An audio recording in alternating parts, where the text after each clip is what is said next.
Hello guys, नमस्कार। आप सभी का स्वागत है मेरे YouTube चैनल में। आज जो मैं बताने जा रही हूँ ये बहुत इम्पोर्टेंट रिजल्ट है, बहुत इम्पोर्टेंट थ्योरम है, जिसमें हम पढ़ेंगे कि if G is an infinite cyclic group, अगर ग्रुप G जो आपको गिवन है that is an infinite cyclic group, so उसके जनरेटर्स जो होंगे वो एग्जैक्टली 2 ही होंगे, ओनली 2। ठीक है, अभी तक मैंने एक थ्योरम ऑलरेडी आपको बताई थी जिसमें ये बताया था कि if A is a generator of group G, then A inverse is also a generator of group G। ये इंपॉर्टेंट रिजल्ट था जिसमें ये पता चला था आपको कि अगर A G का जनरेटर है तो उसका इनवर्स भी G का जनरेटर होता है। इसका मतलब दो तो होते ही हैं और वही दो इसमें है, इसके अलावा और तीसरा जनरेटर नहीं है। ठीक है, सो वही हम प्रूव करेंगे। If G is an infinite cyclic group, then G has exactly 2 generators। और वो कौन से होंगे? वही होगा कि अगर A है तो A इनवर्स होगा, ठीक है, B है तो B इनवर्स भी होगा जनरेटर, तो सिर्फ यही 2 जनरेटर्स होंगे। सो चलिए इसका प्रूफ करते हैं। सबसे पहले हमें जो गिवन है कि G is an infinite cyclic group, वो हमने मान लिया है। यहाँ पर देखिए G इक्वल्स टू A, इस तरह से लिखा है कर्ली ब्रेसेस में। इसका मीनिंग आप जानते हैं, this represents the cyclic group of which generator A। मतलब ये G तो साइक्लिक ग्रुप है, ये रिप्रेजेंट करता है ये नोटेशन, और इसका जनरेटर क्या है? A। जनरेटर होता है साइक्लिक ग्रुप का जो कि पूरे ग्रुप को जनरेट कर सके। मतलब हम G के हर एक एलिमेंट को A टू दी पावर लिख सकते हैं, इंटीग्रल पावर ऑफ A के रूप में हर एक एलिमेंट को लिख सकते हैं। This is called cyclic group of generator A।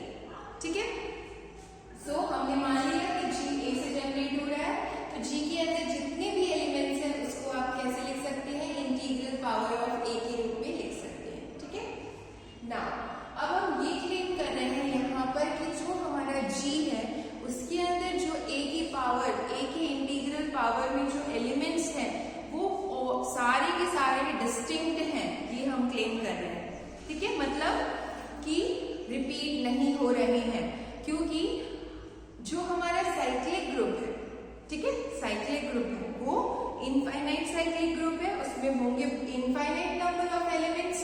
ठीक है, लेकिन वो साइक्लिक ग्रुप है तो A जनरेटर है तो A की पावर, A की इंटीग्रल पावर में ही होंगे एलिमेंट्स, इसके अलावा और कोई कंडीशन नहीं है, A की इंटीजर पावर में ही होंगे।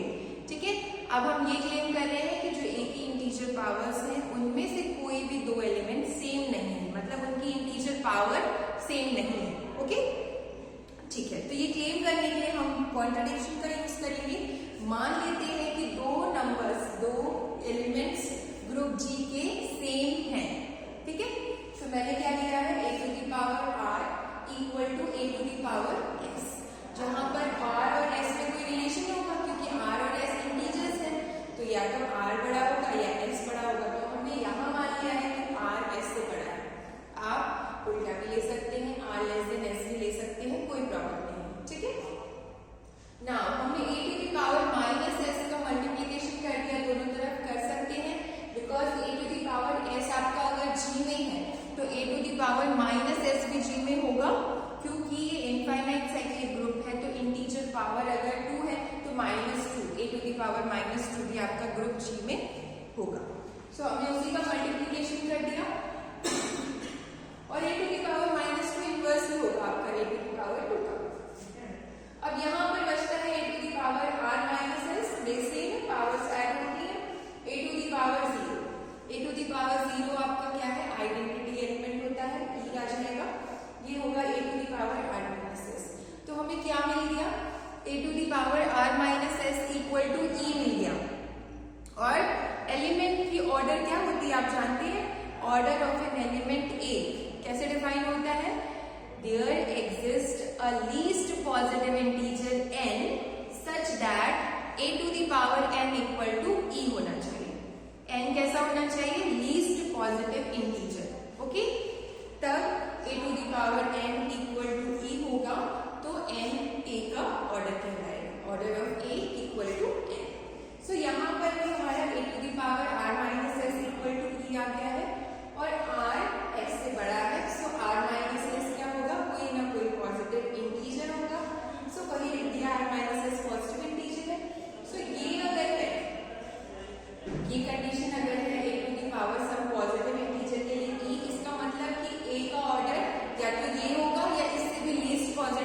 इंटीजर आपको मिल जाएगा।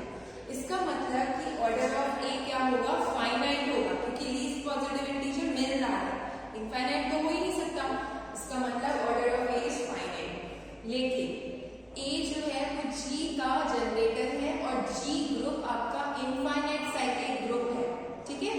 तो अगर ए की पावर इवन होती है, ए की पावर इंटीजर है, पॉजिटिव इंटीजर है या फाइनाइट है, तो वो इनफाइनाइट ग्रुप को जनरेट नहीं कर सकता।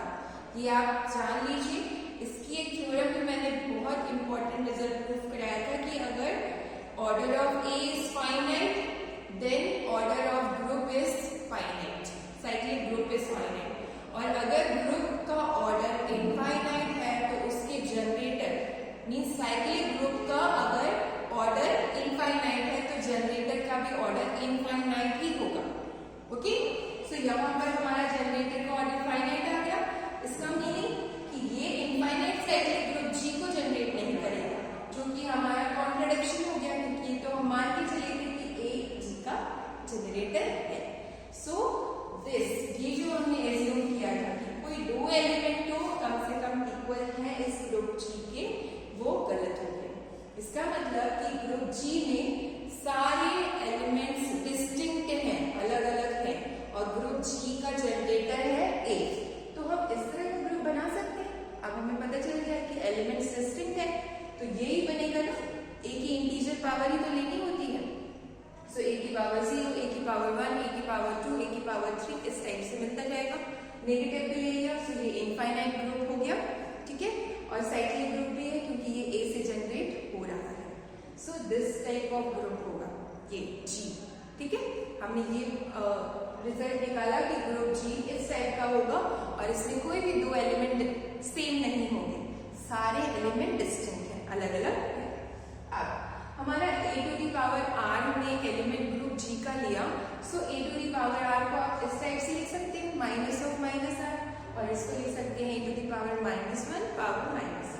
इसका मतलब ये हो गया कि ए जो है वो इस एलिमेंट को जनरेट कर रहा था, ए की पावर आर को, तो ए इनवर्स भी जनरेटर होगा A to the power R type का लिख सकते हैं, -r टाइप का लिख सकते हैं। इसका कुछ मीनिंग नहीं है, इसका मीनिंग सिर्फ ये है कि अगर ए जी का जनरेटर है तो ए इनवर्स भी जी का जनरेटर होगा।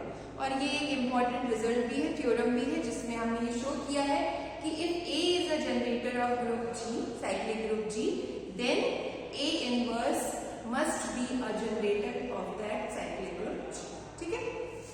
सो ए अगर हमारा जनरेटर हमने माना है तो ए इनवर्स इसका जनरेटर होगा।